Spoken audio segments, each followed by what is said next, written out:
ఇంకా చాలా రావాలి తల్లి. మీరు హ్యాపీగా ఉన్నారు, బాబు గారు ఇంకా హ్యాపీ అవ్వలేదు.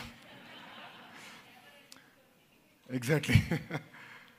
పుణ్యవతి గారు తర్వాత మాట్లాడటం కొంచెం ఇబ్బందే.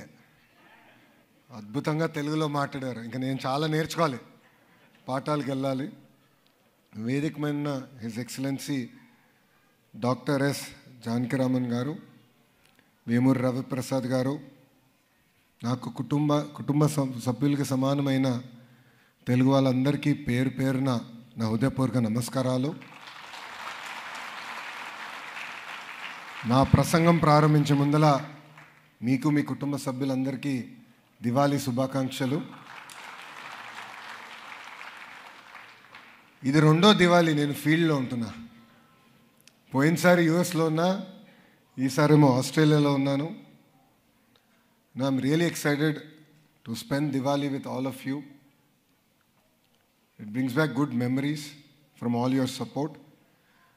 నా ప్రసంగం ప్రారంభించే ముందల మిమ్మల్ని ఒక ప్రశ్న అడగాలనుకుంటున్నా. ప్రపంచం మొత్తంలో ఏ దేశంలో తెలుగు వాళ్ళు ఉండరు? అందరు నవ్వుతున్నారు. ఒక్క దేశం నేమ్ చేయించాలి, ఒక్క దేశం చెప్పండి. అక్కడ కూడా ఉన్నారులే మనలో.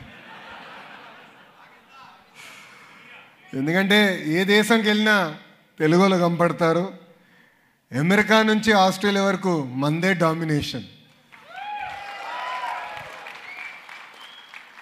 నేను ఎయిర్పోర్ట్ దగ్గర నుంచి ఇప్పటివరకు చూస్తున్నా.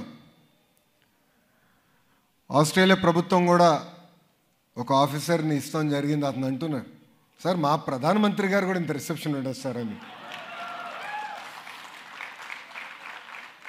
మీ జోషే వేరు. అసలు ఒక మాట చెప్పాలంటే మీ మాస్ జాతర సూపర్.